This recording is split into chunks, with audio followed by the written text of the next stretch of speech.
Hey there, gamer. If you're trying to finish Icebreaker and unlock the achievement, here's the entire quest line from start to finish. No fluff and no wasting time. Let's get into it. To start gaining access to Icebreaker, you're going to want to go to the flea market and buy the Paradigm shipping poster. This is going to start the Boreas questline chapter. Once you take a look at the Boreas questline, you'll see that you're prompted to speak to Mechanic. After you speak to Mechanic, he's going to send you to Woods to repair a cellular tower. We've marked the location on the map. Please feel free to pause. And here it is in-game as well. You'll need to bring a tool set with you to repair under the cellular tower. Once you prepare the equipment, you can return to Mechanic, and he'll then send you on another quest to Lighthouse. On Lighthouse, you'll need to find the Paradigm shipping documentation. This is going to be in the warehouse in the train station behind the water treatment plant. Just like before, we've marked the location on the map here. And here it is in-game. Once you pick up the documentation and read it, you can go back to Mechanic, and now he'll tell you to find a way to reach the Icebreaker.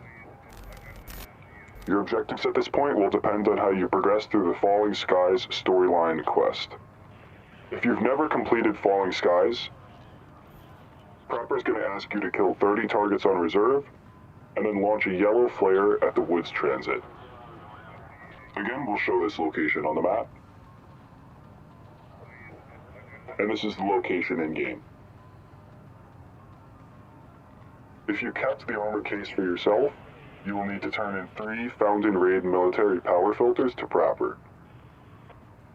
Finally, if you gave Prapor the armored case, all you'll need to do is the final part of this quest line, which is to find the hydraulic fluid. The hydraulic fluid will be on reserve. There will be 3 hydraulic fluid locations in the Black Bishop basement, and 3 in the helicopter. In the Black Bishop basement, there can be a fluid on this shelf to the left. There can be a fluid on this other shelf. And there can be a fluid next to this spotlight on the pallet. Near the helicopter, there can be a fluid next to this forklift. There can be a fluid inside of the helicopter next to this water jug. And there can be a fluid inside on top of this crate. Once you return the helicopter fluid to Prapor, he'll now provide you extraction with the helicopter. At this point, you'll need to arrange infill with the BTR driver. This will also depend on how you progress through the BTR driver's questline. If you sided with Skier during the BTR driver's questline, you're going to need to hand him 200 rounds of 7.62 by 54R BT. Then, you'll need to retrieve the Skier's reports on customs and burn the reports. You can find Skier's reports here in the ditch in front of Fortress. Once you pick up Skier's reports, you can head back into Fortress to Rashal's bedroom, and there's a flaming barrel you can use to burn the documents.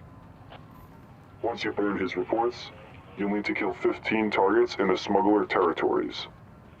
The most common place to find these smugglers is on Shoreline. We'll show the location on the map here.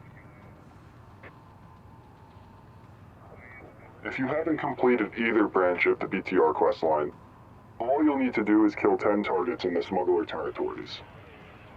Finally, if you're sided with the BTR driver in his questline, he'll just give you access right away. For all of these BTR quests, you will need to go back and forth to speak to the BTR driver multiple times. Once the BTR driver tells you that you have access, you can return to Mechanic, and the Icebreaker Transit will be unlocked on Shoreline. Alright, gamer.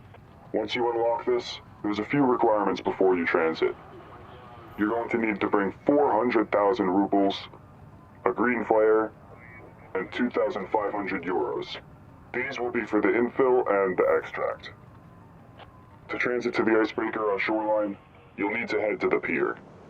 There will be a hovercraft at the pier there, and you can use the transit on the hovercraft. You should be very careful heading over here. Bring smokes, as this is commonly camped. I won't dive too much into this, as we really want to see the Icebreaker. Let's get on the hovercraft.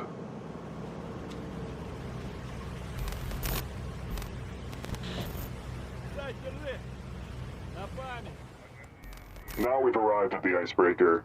I'll show you all the floors really quick. You can see this map is very expansive. It's technically 14 floors. In the bottom right corner, we'll always have a map on screen of the floor that we're on. This map will be linked in the description. Before we start, there's a couple of things we're going to want to bring into every single raid. To start, we'll bring both regular and smoke grenades. We will also want to bring a respirator and a large backpack. So we start out on the deck of the Icebreaker. The first thing you should note is that in this little shack, there's always going to be a green flare spawn, in case you forget yours. You can approach from the right or left side of the Icebreaker. This is symmetrical, and each of these doors unseal.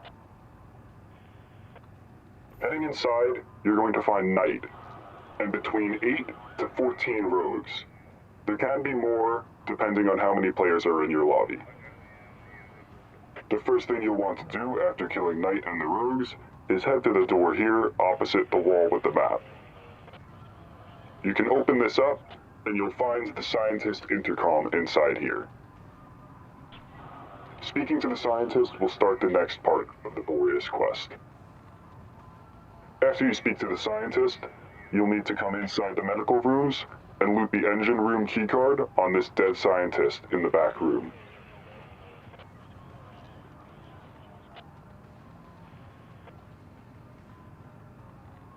After grabbing the engine room keycard, you can loot the rest of this room if you'd like.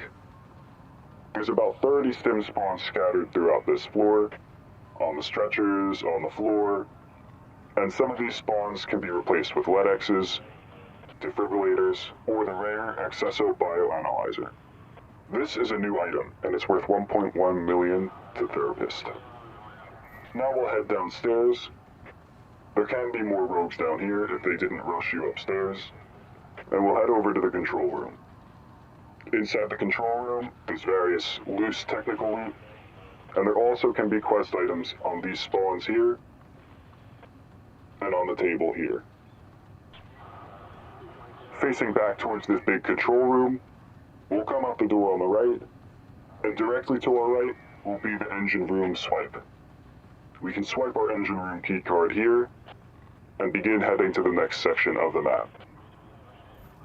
Once you walk up to this door, it's going to trigger a cutscene. You can skip this cutscene if you'd like by pressing escape. Heading down these corridors here, you can follow the path I take.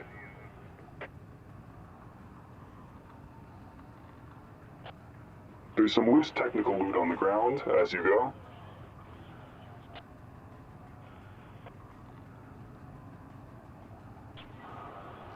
And you'll head over to the engine room where you can unseal this door. At this point in the map, you're going to encounter the first big fight. This is arguably the hardest fight in the map, and they're constantly changing this.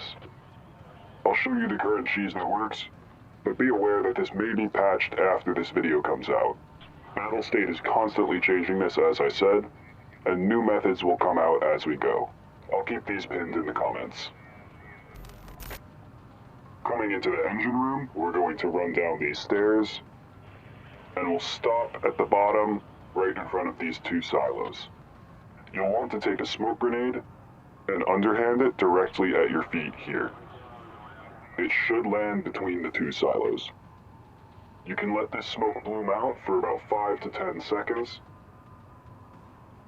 and then run up to the red light, and run back. You'll hide right behind this yellow pillar here. You should hear the Black Division walking down. Don't be alarmed. You'll continue to hear them walking, and you should hear them come up to the smoke between the two silos. Once you don't hear any more walking, make sure you have your volumetric lighting on any setting, low to high, and a flashlight on your weapon. You'll be able to see their heads through the smoke here, and you can just spray them down. Moving on from the Black Division in here, you can go out the way that they came and up the stairs into this garage area.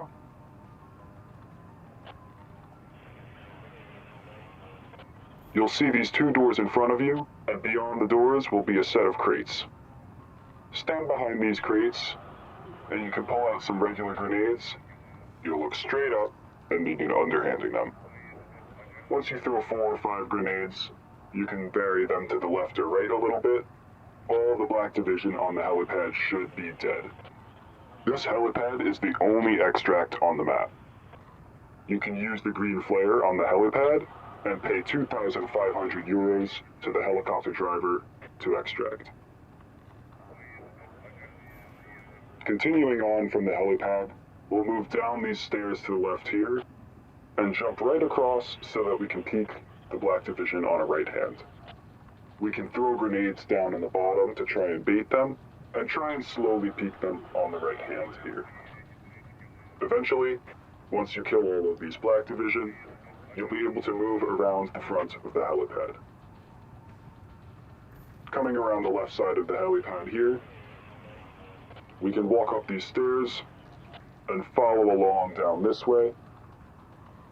We'll see another set of stairs that we can come up, and we'll be left-hand peeking to see if there's any Black Division here. Sometimes one likes to stand here. If there isn't anyone there, we can move up, and we can slowly peek them under the stairs here.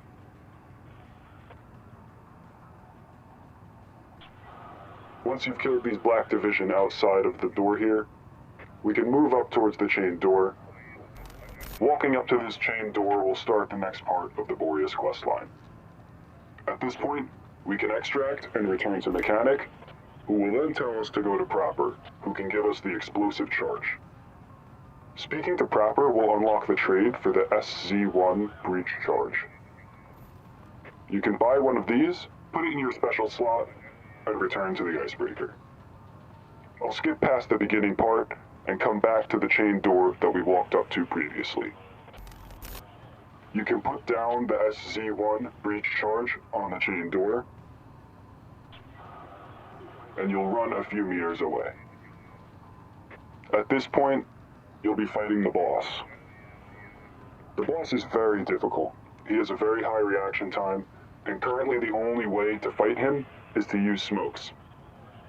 The best method I have here is to just bring as many smokes as you can into the raid and throw them down the hallway, in the middle of the hallway, and inside of the gymnasium.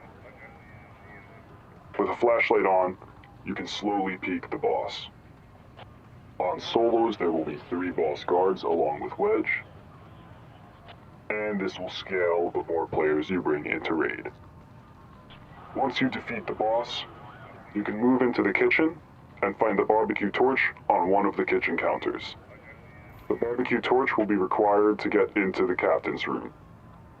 At this point, you can move upstairs, and you will find this door that you can unseal to come outside. After unsealing this door and coming outside, you can walk up the stairs outside, and you'll approach another door. Opening this door, you'll find another hatch, but this one is locked by a code keypad. Walking up to this keypad will start another part of the Boreas questline. After coming up to this code door, you'll need to speak to the scientist in the basement, and he will give you the first part of the code. The second part you'll need to get from Mechanic. If you progress through the main part of the storyline, you may have already planted this, but if not, Mechanic will ask you to plant a hacking device on the lab's server rack. This is the location on the map, and here it is in-game. This is a 30-second plan. Once you plant this device, Mechanic will give you the second part of the code. The code is 312220. Additionally, after you've blown up the door and entered Wedge's boss room, you can now return to the BTR driver to gain permanent access to the Icebreaker. This will give you access from your menu screen instead of having to transit. The first quest that the BTR driver will give you is the quest Stick to It. you'll need to kill 30 rogues. I find the quickest way to do this is just to go back into Icebreaker. As we said earlier, there can be between 8 and 15 rogues in the basement. Once you complete Stick to It, you'll need to return to the BTR driver, and he will give you another quest, Saving Private Roman. I recommend bringing 2 MS-2000 markers into raid before you see the BTR driver to do this quest, because he will ask you to mark 2 areas. You'll need to mark the transit to Lighthouse on Woods, which is here on the map. Then you'll need to use the transit, and you will need to mark the transit to Woods on Lighthouse. Once you do this, you can return to the BTR driver, and he'll give you one more task, a bitter victory. The BTR driver will ask you to hand over 2 bottles of moonshine, 4 rye croutons, 4 bottles of vodka, and 2 salty dog beef sausages. Again, you should bring these items into raid before you speak to the driver, as you can just hand them to him right away. Once you complete this, you can speak to the BTR driver again, and he will give you permanent access to the Icebreaker from your menu screen. Now we'll return to the door upstairs with the keypad that we couldn't get into earlier, and knowing the code, we can enter it here. Again, the code is 312220. Coming into this area of the map, we'll find a hallway with decorative carpets. Walking down the hallway, on the right-hand side, under the stairs, is where the Black Division will spawn. This is the last group of Black Division on the map. Once you defeat these Black Division, you can continue upstairs and head back out onto the outside of the ship. You'll continue making your way up and come all the way around to the top of the ship, where you'll find a hatch that you can burn open with the BBQ torch.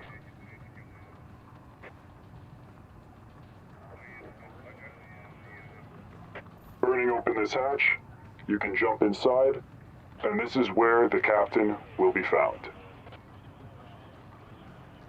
Once you walk up to the captain, this will trigger a new part of the Boreas questline, and you can pick up the C1 compartment keycard on him. Heading back downstairs to where you originally put that keypad in, you'll find a door that you can open up with the C1 keycard. Inside of this room, there will be 3 spawns for different VPX modules. You'll need to pick up all 3 of these VPXs.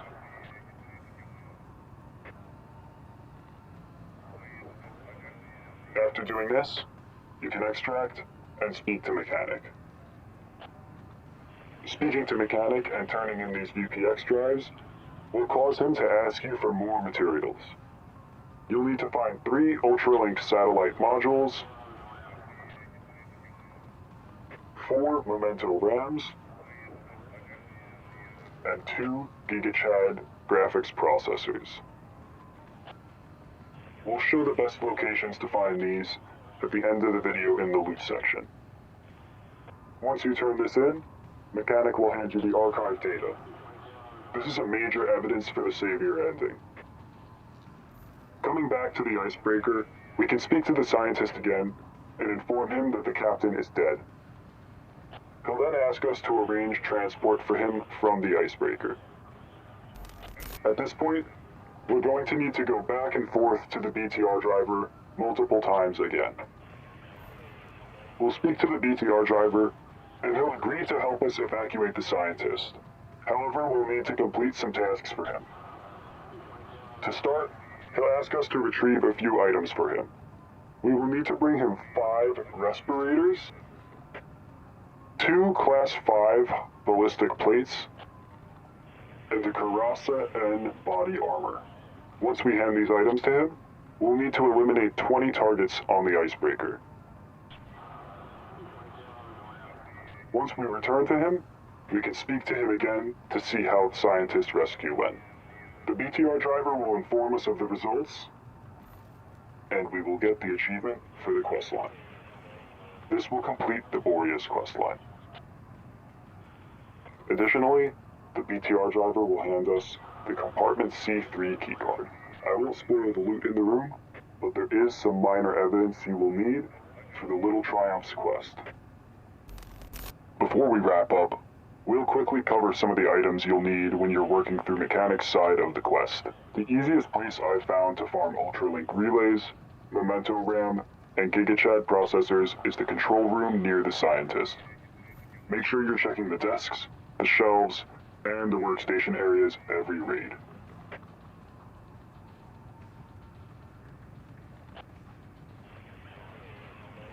There's also a spot on a crate right before the cutscene. This commonly spawns Ultralinks, Mementos, and GigaChads, as you can see here. If you're hunting the Accesso devices, make sure you're checking all of the medical rooms on the first floor where night spawns. For just quest progression, these are the spots I would prioritize first. And that's the complete Icebreaker questline as of today. When I started making this guide, most players were still trying to figure out how to reach the engine room. Since then, Battlestate has already changed AI behavior and patched multiple different cheeses. If anything major changes after this guide goes live, I'll keep updates pinned in the comments. From starting the quest, the boss, getting permanent access, and finally getting the achievement, you should now have everything you need to finish the quest line from start to finish.